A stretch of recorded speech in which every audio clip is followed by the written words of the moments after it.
We started Mobclix back in October of 2008, and this was right when the App Store was launching on the iPhone platform. At that time, we were really into the developer community, thought the iPhone was awesome, and said, all right, well, developers are going to make all these apps.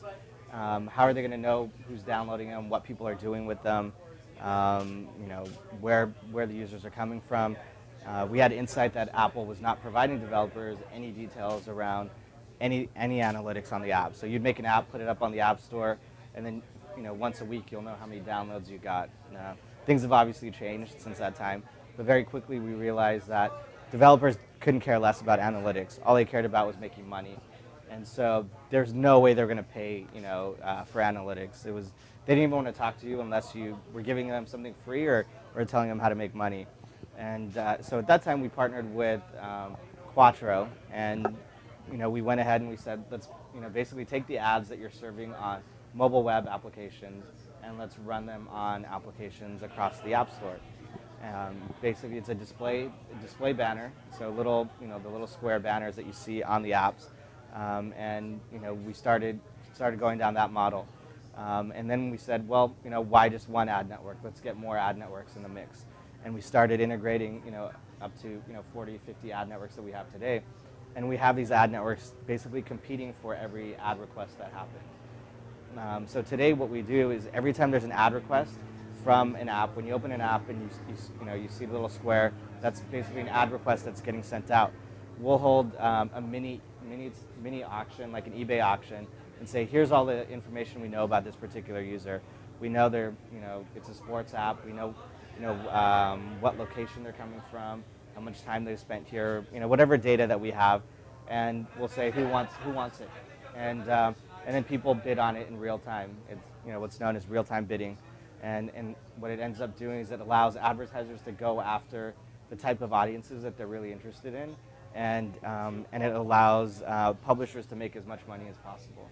So if you had let's say like a fart app, right? Brands don't want to be associated to that type of content, but there might be a specific type of user that you're looking for in that audience. So out of the million users, you can target your a few thousand. Yeah, exactly. Yeah, exactly.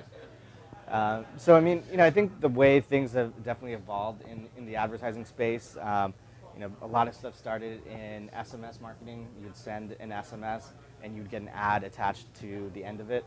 That's where AdMob spent a good portion of their early years. And then there's a lot of European companies that have done SMS based campaigns. So text in to win a Ferrari, right, or text in to win whatever it might be. It's very similar to the free iPod, .com websites, where you would fill out all these surveys, buy a couple things, and then you get a free iPod, which you'll never get because you never went all the way through. But there's a lot of companies in Europe, because the laws are a little easier there, where you can literally win cars. So there's a company that's given away 100 smart cars in 100 days by people opting into different types of surveys. And then I think things pretty much evolved from there to banner advertising in the mobile space, to things like what you're doing, where you start innovating and displaying content or ads without having that banner space. And I think there's a lot of things that come into play. Location for local deals becomes really important. Rich media, and figuring out how do you get more video content in there. How do you make the user experience as exciting as possible? One of the big things is you look at mobile devices, and when mobile advertising first came out on the iPhone and iPad, you would see online ads being displayed, and that's like the worst user experience ever. Clicking on an ad, going to a flash website, it's horrible, right? Big brands like Nikon were doing it, right? So it's like everyone was doing it, and now people are getting more mature and realizing, we have to have a mobile website or a mobile landing page and a mobile specific campaign, to sort of get into those types of things. So in terms of like where advertising is going, and maybe like the most ideal scenario, it's definitely tying into lots of different third-party data, lots of things around location, and maybe you'd be at the store doing your grocery shopping, you'd get a a push notification from your fridge that has an app store that says, hey, you're out of milk. I know you're at Safeway, go out and pick some up. But yeah, I mean, it'd be great to sort of hear what you've been seeing in the advertising space as well, and mobile. And yeah, as you mentioned, I think it's all about what you said earlier. Is developers just care about making money. Publishers just want to know how they can create a sustainable business model. So figuring out different innovative ways, whether it's optimizing networks, as you guys do, or trying something more innovative, such as rich media. This is all about finding a sustainable business model, especially now that users are not being willing to pay for ads as much as they were. So ad-based models are looking to be the best move moving forward as people just decide not to pay for ads. So we're seeing developers just care about that. They don't care too much about their user base as money, but finding that balance between your users and publishers is definitely important. So.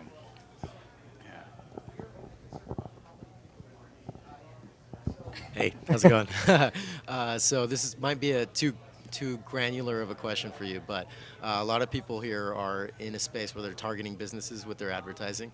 And what have you found, just with the broad knowledge that you have in that mobile ad space, is a really effective strategy for businesses targeting businesses in the mobile area? Are they targeting particular websites and particular content, and what's a unique strategy that we probably wouldn't have heard of that you know about? Yeah, I'd say when you're starting to look for, one of the things that people are looking for a lot on the mobile space is, users are always on the go, and it's one device that you always have with you. And one of the big questions we get is, from automotive advertisers, how do we find people that are interested in buying cars? It's not people that are interested in cars, but it's literally, how do you segment them out and say, I like fast cars, but you want to buy a car. In the mobile space, it's still so early, where you don't have as much of that data available that you do in the online space. But ways to get around that would be starting to identify users that download apps like Kelley Blue Book, right, or Auto Trader, or not Car and Driver, but another car, type of auction site, and you start to build audiences around that. And I think that's how you can start to identify, these types of users are most likely to buy a car in this period of time. You can start to measure how much time do they spend on these apps versus just looking at whatever else might be. But I think it's definitely looking at data and trying to make that ad content is the most ideal way. So I mentioned part of the reason why I was interested in this particular presentation was because we want to create apps and figure out how to make that a revenue bringer rather than an expense. And I like the grocery store example, because actually our best-selling product is a grocery list pad called All Out Of, and we have thought about making an app out of it.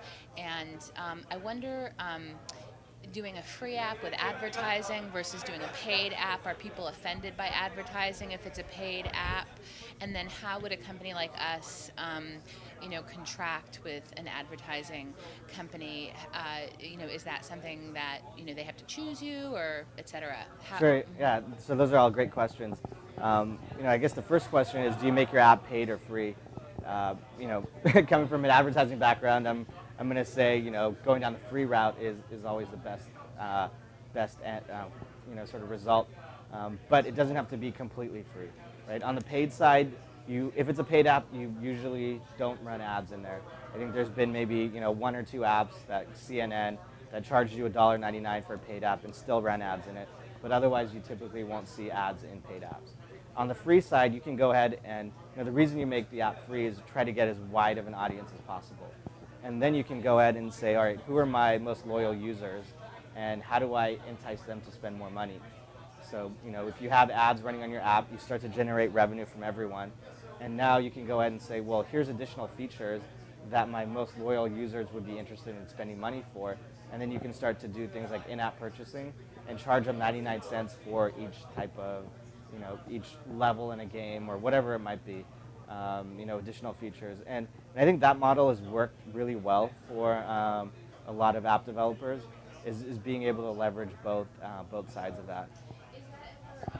Successful in the freemium model, where you have a free version that has advertising and a paid version that doesn't, and perhaps has a few extra features? Yeah, well, see, I don't think there's a reason to have a free and a paid, right? Because what you're doing then is now you're creating two separate audiences.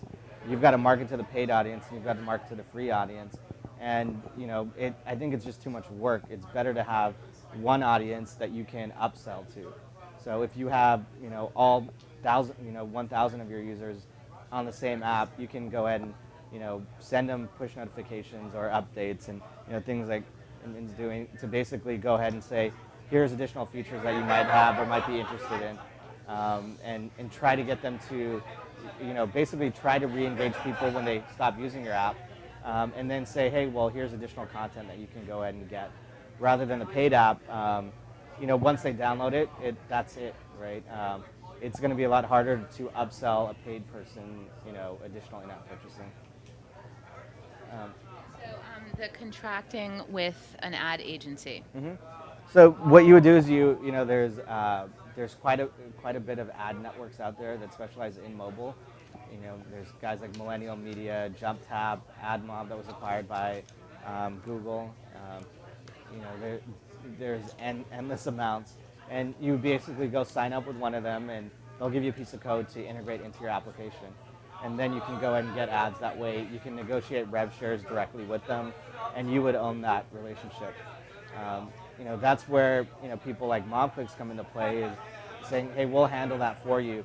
You integrate our piece of code, we'll connect you to 50 different ad networks.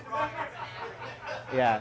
So it's aggregating and optimizing it. So figuring out, here's all these ad networks, and when do you serve the right ad network at the right time to make you the most money? And how do you manage all the reporting? How do you manage all the payments? And that's the type of stuff that we take care of. Do you guys cover all those networks you just talked about? Yeah, we do. And you covered, how about Theyre? Wasn't there a startup in Boston called Theyre a couple of years ago? It might be Where. Oh, yes. Okay. Where? Yeah. Sorry. Yeah, so Where was close enough. Yeah, Where was acquired by eBay. Yeah, so not too long ago. Yeah.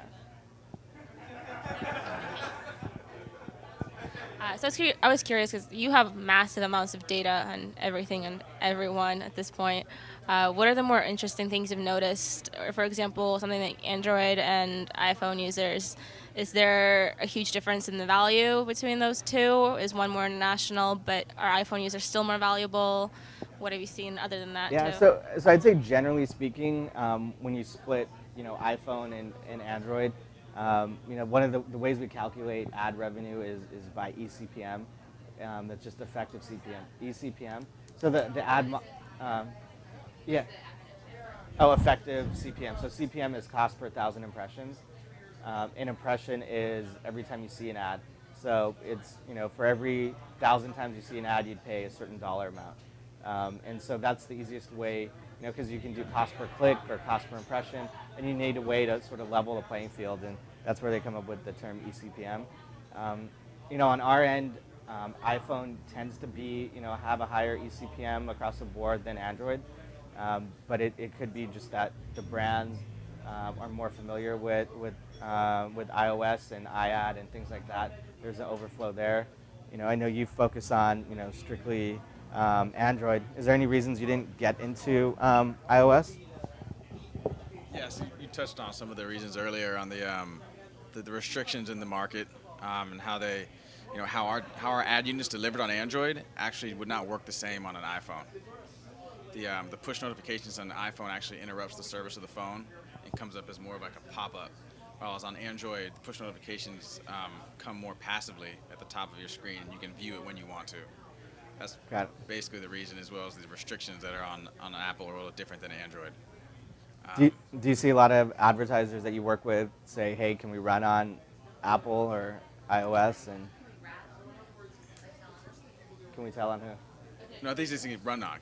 Run on. Yeah, so so will they say, well, I want to be on iPhone too, and then how do you sort of? They think it's pretty clear in the beginning that we do say we're only an Android ad network, but they do ask about Windows and Apple, or why we don't work with them as well. But at the end of the day, if we have the performance and they're seeing the performance, they it becomes negligible. They don't really mind as long as they're seeing good performance where they're running, unless their brand is saying we must be an Apple, we must get these certain users. Which sometimes there's a reason for that because there's a slightly different demographic. But internationally, it's usually not an issue. Okay. Sure. What kind of revenue can you? I know this is like a shot total spitting in the wind, but what kind of revenue could you perhaps expect to see? And how much what are the kind of splits between the ad network and the app developer and so forth? Got it. So the rev shares with ad networks are usually 60-40, 60% going to the developer and 40% going to the ad network. If you're a premium app developer, someone like a CBS or ESPN, you can go ahead and command 70-30, 80-20. You can pretty much do whatever you want at that point. An app like Angry Birds, will make millions of dollars a month. We work with about 18,000 apps. There's a lot of apps that'll make a few $1,000s a day. And there's lots of apps that make a few hundred. It all depends on how many impressions you're showing each day, right? And how engaged your users are. So if you have a million people that have downloaded your app, how many of them are looking at your app every single day, and how many people are clicking on ads. All of that adds up into engagement and performance, and advertisers will end up paying more for that. Another way to look at it too is it doesn't mean you have to have millions and millions of users to make a lot of money. You can also be very niche focused. So the medical category is a perfect example where you can have apps focused on like diabetes or a calorie counter or whatever it might be, and you can have CPMs up to $150, right? And it's because the pharma companies want to target those specific users, right? That potentially have diabetes or whatever it might be. So I think being either you have to have a lot of users or you have to be sort of very focused so that you can go after a specific brand. You can have there's an app called Check Please on the App Store, and it doesn't have that many users, but it always advertising is always sold out because banks like B of A and Chase and that type of thing are always looking to buy inventory there. And if a company like mine were to come to you and want to start advertising an app, can you project revenue based on number of impressions and split through kind of rate? Sure, for sure. So if you say here's how many users I have, here's how many impressions I have, here's what the CTR is, we can easily put together projections. The other thing to look at is where your users coming from. How many of them are coming from the U.S. versus international and things like that. This is more of just a question about the company rather than, I guess, what you do specifically. But before you got bought, I noticed that you were pretty resistant to VC funding for a while. And I'm just more curious, it's sort of similar to what we're doing in a way. So kind of curious about how the mentality behind that came about. You have more control when you don't, when you don't raise venture. It's, you're the board, right? You have all the controls that you need. On our end, the founders put in money, and then we did, some friends and family, basically begged and borrowed money from everyone we knew, and then, we started making money pretty quickly, so things were going well, and then we raised debt, and from a bank out in the Bay Area, and that's all we needed. And then we went to go raise a Series A or Series B, whatever you wanted to call it. And at that time, it gets to a point where you're a couple years in, you've grown to a certain level. Do you really want to give up 25 or 50% of your company for that same amount of money? And it's just not the same feeling, right? It's now if I was to go back and do it, I would either raise a lot of money right up front and just blow through the doors, right away, or try to figure out ways to make money and have the business be profitable and retain control of it.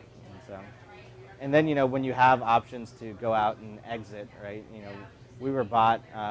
We had to look around the room and say, hey, yes, no, right? It wasn't a matter of, hey, these numbers are not right or whatever it was. So you have a lot more control over how, what your destiny is. So was the hope always just to get bought eventually, or is that the plan? Or? No, it actually just happened. We were out trying to raise money, and we're speaking to VCs. We had a couple term sheets, and then we started to get a lot of M&A interest. Ended up getting an offer, so then we said, oh, hold on, let's figure this out. Hired a bank, Allen and Company, and had them go, look for other potential buyers, and then, we said, all right, well, we can go out and raise, 10 to $15 million and build this out for another few years, but we don't know what Apple's going to do, we don't know what Google's going to do, and that's right when Steve Jobs was yelling at Flurry at the D8 conference, and so another company, Flurry. So Apple's an interesting company. When you're building off their platform, you're really vulnerable to them. So if all of a sudden they cut one piece of that you need out, then you're kind of screwed, and you have to figure out ways around it. And they put people on edge all the way around, right? Hence, there's a reason you're focused on Android to not even deal with it. And so we said, well, there's a lot of risks, or here's a pretty good win, and everyone gets taken care of pretty well, and so we went down that route. Very high level question. What are some trends that you would see in the next 5 to 10 years in the mobile space? I think I'd say a lot of it is going to be how do you connect users from mobile to online. So if you're out on your cell phone, you're looking at the Amazon app and you click on a DVD, and for whatever reason you don't buy it. Today there's no way for me to go ahead and remarket that to you on your cell phone or on your desktop. But if I was able to say, okay, here, you come back home and you're at your desktop, and I'm like, hey, hey Jen, remember that DVD you didn't buy? Maybe you're interested now because you already have your credit card information on your, on your computer screen, whatever it might be. So figuring out how to get a better holistic view of users without freaking them out. So I think a lot of it's going to be education in the market and making sure people understand those types of things. I don't think advertising is just around the display space, that we're talking about. I think there's going to be a lot more connection into mobile payments and figuring out how do you use mobile payments for everything, right? And whatever it might be, and tying that into whether it's carrier billing or however you might do it. Have you guys seen a lot of augmented reality apps kind of embedding real-time ads based on where you're looking and where the GPS is, popping up an ad on the screen, that kind of thing? Yeah, so we haven't seen too many of those. We were running a campaign with Verizon a year ago or so, and I was trying to get that, set up and put together. But you've got to deal with agencies and their timelines and time periods, and it just didn't come about. I think augmented reality is still a ways away, but it's definitely in that 5 to 10 year range, because it's how do you get people more engaged with that ad unit. And if you see yourself in that ad or you see your friends in that ad, that's going to make you that much more excited to engage with it. I think in the long view, that apps will stay apps versus migrating completely onto the internet? So like mobile web apps versus apps, Yeah. I think there's going to be, there'll continue to be a combination of it. You've got someone like Apple that's always pushing apps. You've got someone like Google that's pushing mobile web. I think everyone will need some sort of mobile web presence. Today there's not a lot of that, right? There's websites that, that are just not mobile optimized. But I think they'll continue to be two areas until a lot of the infrastructure, from the carrier side gets better. Because when you're on a mobile web app, if you don't have a good data connection, you lose out on there. If you're on an app, right, the big thing that you get is you get a really rich experience. It's better than a website experience, and you don't have to download all of that in real time. Got it. How are you guys incorporating local? You guys with the feed, local offers. Do you guys do you have the data on that? Yeah, so location on mobile is really tough, right? There's a couple ways to get location information. One is the IP address. So doing an IP to geo lookup, right? You say, based on this IP address, where is this user? But that's not very accurate in the mobile space. You might be connecting to the cell tower. You might be getting the IP of the phone. There's so many different IPs on the actual phone. The other way is leveraging the GPS of the phone, where you'll get actual Latin lines, right? So then you'll know the zip code. You know zip code plus 6, right? You'll be really specific. So today, there's not a ton of mobile location data that we have, but there is a lot of interest from local mobile ad networks that want to target, like Groupon deals or Living Social deals or whatever it might be. And I think that growing trend will continue to grow. I think what will need to happen is figuring out ways that consumers don't get worried about privacy, and they'll opt into more of that, sharing their location.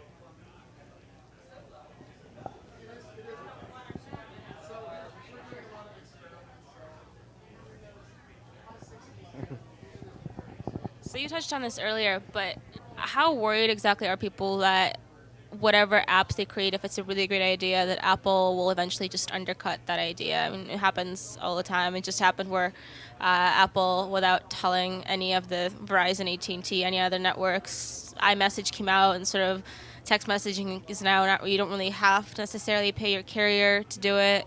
So how worried are people actually that whatever they come up with, Apple is just going to create their own version of it? I mean, I think it's how.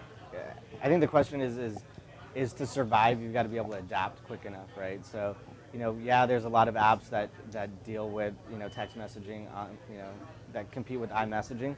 So things like Pinger or whatever it might be, right? A live profile. But then you can go ahead and say, well, what iMessaging is so stuck to just Apple and iOS.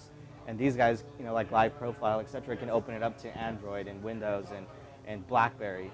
And so you have to sort of play around that, and how do you pull in the advantages of that? And in some cases, just don't even worry about Apple and just go to one of the other platforms.